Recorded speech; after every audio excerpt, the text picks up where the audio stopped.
Hey, welcome back to my channel and to another video. Today we're gonna be getting ready together and I'm gonna be doing my everyday look with you girls while we talk about number one, why I'm not having any more kids, and number two, what I expect in the dating world as a single woman, mother of two, who doesn't want to have more kids. Now before we get into the video, you already know that I'm so grateful to all of the sponsors of this channel because that's the way that we keep everything going around here. And before I was blessed with this job, I remember those weeks where everything used to pile up. Car needed a repair, groceries were due, and payday used to feel like forever away. And if you're in that situation right now, I got your back, girl, because Clover is the sponsor of today's video. If you're tired of swiping credit cards and you don't want to mess with those payday loan places, Clover is going to be a game changer for you. With Clover, you can access up to $400 before payday. There's no credit check, no interest, and no late fees. You just advance the money you've already earned. And the best part is you can get it instantly if you want, or wait a couple days for free. They recently increased the advance limit and it used to be $250, but now it's $400 because they're really trying to make finance fair, transparent, and empowering. So if you're short on cash or you just want a little bit of peace of mind, check out Clover by scanning the QR code right here on the screen or clicking the link on my description so that you know I sent you. I'm always looking for ways to make life a little bit less stressful for you girls, so make sure you check it out and let's get back to the video. I'm finally ready to talk about my thought process and the reason behind why I'm absolutely sure that I'm not having any more kids. Now, if you've been here for a while, like when I was married, you might have heard me talk about this before. And you know that when I was married, right before I got separated and went through a divorce, my partner and I at the time actually made the decision to get my partner a vasectomy. Now, when we were doing that, I had no idea, absolutely zero idea, that I would be getting separated and literally divorced a month after that. So when I was married and I came to the decision that I was done having kids with my current husband at the time, I thought that that was a decision that we were making together for the better benefit of our marriage. And I thought, okay, like my husband is done having kids, I'm also done having kids. This is not something that we have to do again. Like we get to just like finish babyhood and enjoy each other's company for the rest of our lives. Well, as you guys know, or just in case you're new here, I actually ended up filing for divorce a month after my husband's vasectomy. I did not think that that was something I was gonna have to do. Truly, I never saw it coming. And with that, I also never saw coming the fact that now, even though I had made the decision in my marriage to not have any more kids, the option of having more kids eventually when I meet someone new was still there for me. Now, I will say, even though I was married and I did make that decision with somebody else and they were the ones that decided to get that surgery for themselves, I still felt really done with having kids. But obviously, when you're no longer with someone and you're going back out into the dating world, you realize that that's still an option, that's still a possibility. So today I'm gonna walk you guys behind my thought process of like what truly pushed me over the edge of like not wanting any more kids for myself now as a single woman, because I had made that decision in a couple when I was married, but I'm not married anymore. And as you guys know, eventually I'm gonna be going back out into the dating world, and that's a whole challenge in and of itself, like dating and then telling people that I'm dating, like, hey, just so you know, like I don't want any more kids, you know, like I feel like that's gonna cut my potential matches in half. But let's talk about it. So the majority of you guys are familiar with my story, but just in case you're not, I'm currently a mom of two, a 2-year-old and a 10-month-old. Now, when I decided to have my babies, I had my firstborn. I was breastfeeding for a year, got pregnant right away, and then I'm currently still breastfeeding my second-born. So ever since I started having babies, it's like I haven't really stopped and I haven't really felt like my body is mine. As far as pregnancy, I'm not gonna lie and say that I love being pregnant and I have an easy time being pregnant. Truth of the matter is, I don't like being pregnant. And I also think you can not like being pregnant and love your children at the same time. So if there's any moms out there that are like, yeah, I don't really love pregnancy, but I feel guilty to say that, you're 100% normal. There's a lot of us that feel like that. And pregnancy and your baby are two completely different things. Number two, I'll be the first to say that being pregnant is not something that I really enjoy. I know there are some women out there who really like it and who thrive and they glow. For me, girl, I literally feel like my body is just exhausted all the time. It's like hijacked. I feel nauseous. I do not like being pregnant, girl. I do not. Now, if you've been pregnant before, you can comment down below. Let me know if you like being pregnant or not. This is a zero judgment zone. And with that, with my first pregnancy, you know, I went to 41 weeks, almost 42. I ended up having a pretty easy birth. I got induced with my firstborn and I had a pretty easy birth. It was like super calm, super peaceful, super zen. And it was nice. Like, it was a nice experience. You know, I will say my epidural didn't work, but eventually I got a second epidural. It ended up working and everybody was happy. Everybody was great. Everything was great. It was funny that my epidural, funny now, looking back, that my epidural didn't work the first time because I thought that was bad. Girl, then I got pregnant a second time, and let me tell you, it just kind of felt like one big blurry pregnancy. Like, I was pregnant, I only took a year off, I was pregnant again. Like, it was like a blink of an eye.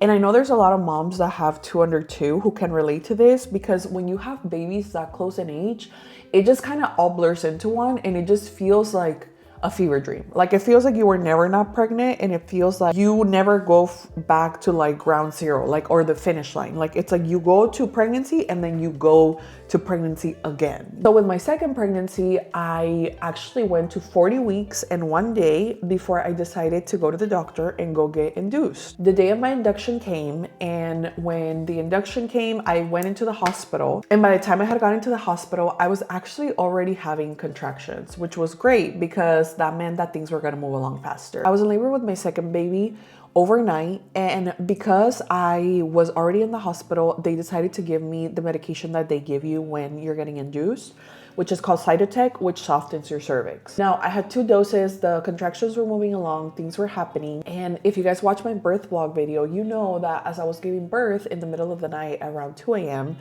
I felt like my water had broken, and I went to go check. Like, I checked myself, and I remember bringing my hand out and there was just blood on my hand. It's still really difficult for me to talk about this, and I never even told you guys like the full story, and I edited a lot of those clips out of the birth vlog video because honestly it was a very traumatizing experience and it was really, really scary. But now I feel like a little bit stronger to be able to talk about it. So I can say, because now the baby's okay, everything's okay, you know, it's been a couple of months since it happened. I remember like when I saw the blood, I thought to myself, like, what's going on? Is my baby okay? Is my baby gonna be okay?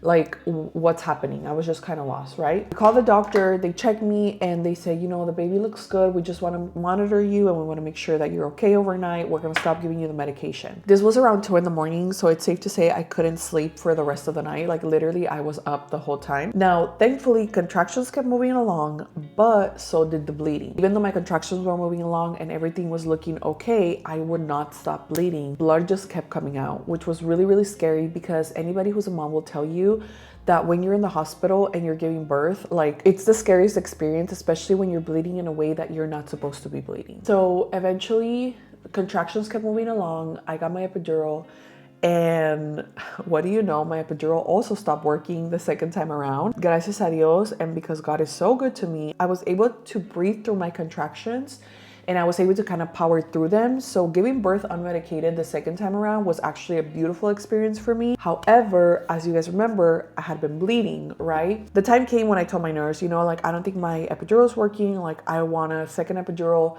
I want to make sure that, like, by the time it comes to give birth, like, I'm not going to feel it. Y en una de esas, when they were putting the second epidural in, all of a sudden, my water broke. Girl. In that exact moment, girl, I just remember thinking to myself, because I was in pain. I was in pain. Don't get me wrong, I was in pain. I was in pain. The nurse clicked a button and like 20 people rushed into the room.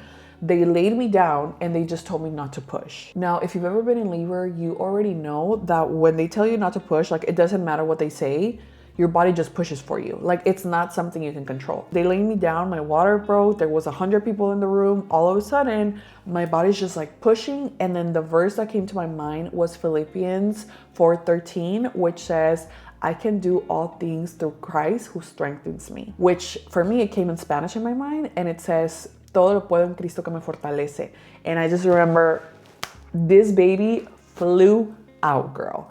This baby literally flew out. I literally went from sitting up when they were gonna try to put the second epidural in, to be laying down and then putting the baby on my chest in like what felt like 3 minutes. Like the room went from being completely empty to a baby on my chest with a bunch of different people around me super fast. Now, when this happened, first of all, I was in shock because I gave birth without an epidural. Second of all, it was so fast and there was so many people around me, and I just feel like my brain hadn't comprehended like what had just happened. So I was in shock. For sure, I was in shock. Third of all, in something that I didn't talk about in the previous birth vlog because it was just so hard to talk about and it was like so traumatizing, is the fact that when my baby was born, he came out, they put him on my chest, and I look down and everything's happening, right? I look down and he's not crying and he's blue. And I'm like, what is going on? Like, I just gave birth. There's 100 people in here. Everybody's talking to me. Everybody's poking me. Everybody's like sticking their hands inside and whatever. You know, there was a lot going on.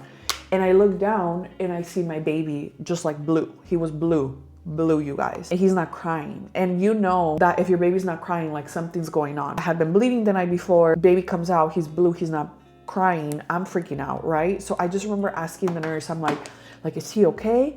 And at this point they're like roughing him up, you know, they're just being really rough with him. She's like, yeah, he's okay, he's just taking a minute. And like she's just like shaking him, you know. What felt like an eternity later, finally I hear him cry. Oh, finally I hear him cry.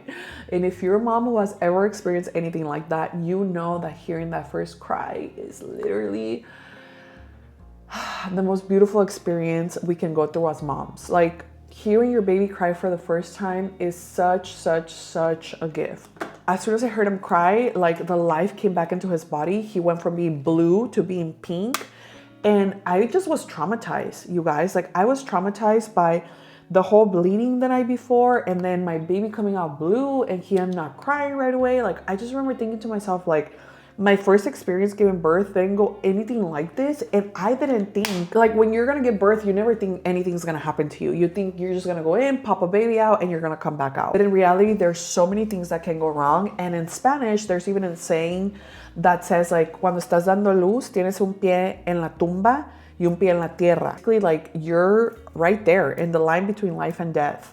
So it's always a very scary experience to give birth, and it was so traumatizing. It was so traumatizing to think that my baby couldn't be okay, that I was bleeding. It was just a lot, right? Like, now I can talk about it, but girl, this just happened in January, and I'm so grateful that my baby's okay and that he's here and that he's a happy, healthy baby boy, and it was a lot. Now with that, I remember when I gave birth the second time around, I remember thinking to myself, like, I never want to do this again.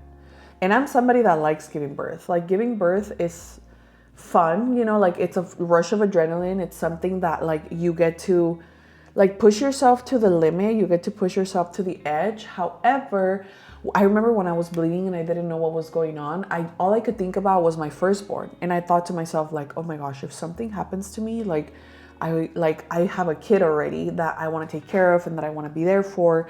And, you know, like, now having 2 kids, the thought of being pregnant and giving birth again is just not something that I ever want to do again. Now, another reason why I feel like I'm 100% done having kids for me personally is the fact, because I had my kids so close in age, like I literally had them back to back. I never really got out of the baby phase, you know, so I got married, I got pregnant, and I was like already having, like, I feel like when you're pregnant and when you have tiny little babies, you're not you. You're not yourself, you know?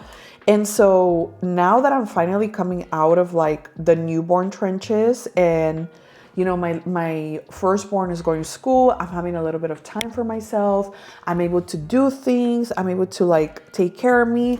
I'm just realizing how much freedom I had given up by being a mom. And don't get me wrong, like, I love being a mom, I love being with my sons, but being a mom is a very demanding job that requires you to be on as long as you're with your kids. And even when you're not with them, you're thinking of them. So now that I'm getting a little bit more freedom for myself, and I'm able to like go to church, and I'm able to hang out, I'm able to go to the gym and stuff like that.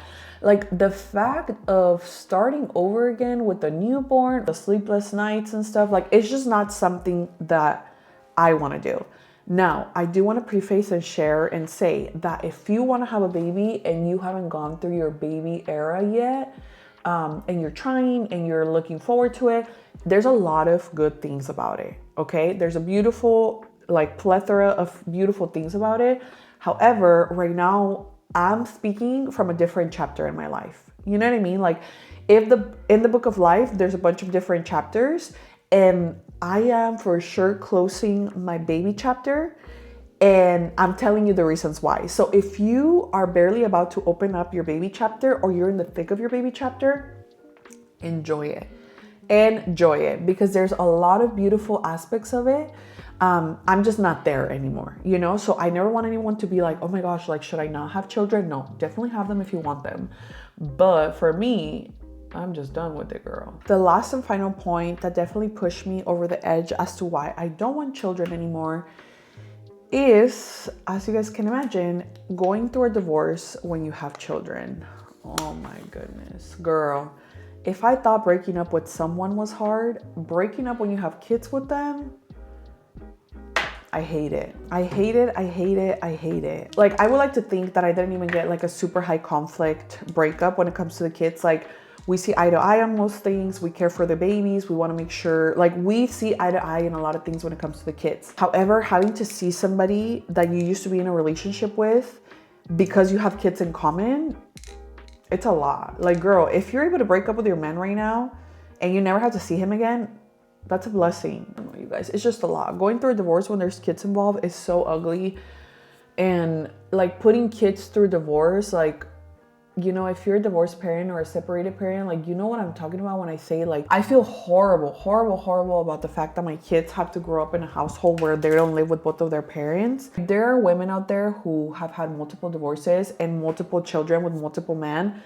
You girls are strong, because it's so hard. It is so difficult. Like, it's heartbreaking. It's heartbreaking. Like, breaking your family apart and raising your children in a way that you never thought you were going to raise them is so difficult. Now, where does that leave me as far as dating when I don't want any more kids?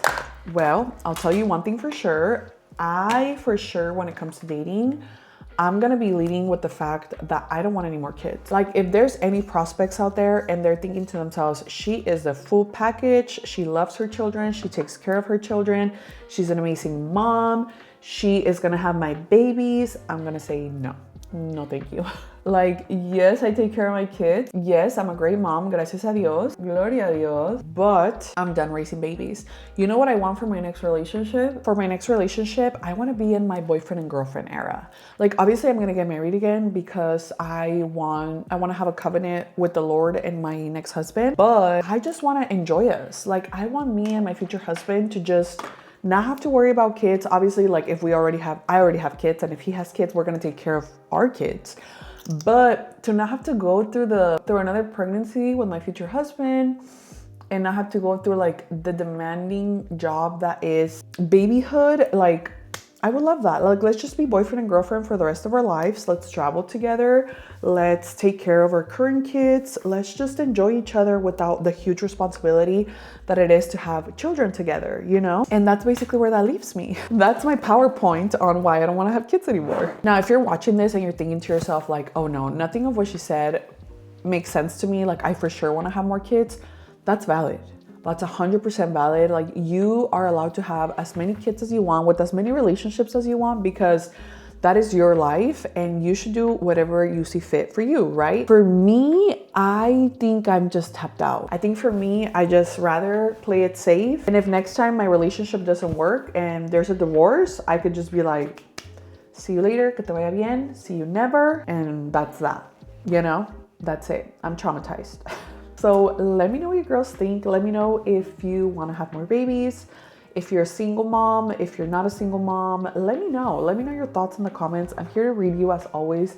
This is a judgment-free zone. So that's going to be it from me. Les quiero mucho, mucho, mucho. Que Dios me las bendiga. Quiérete mucho, respétate más. And I'll see you guys at the next video. Bye.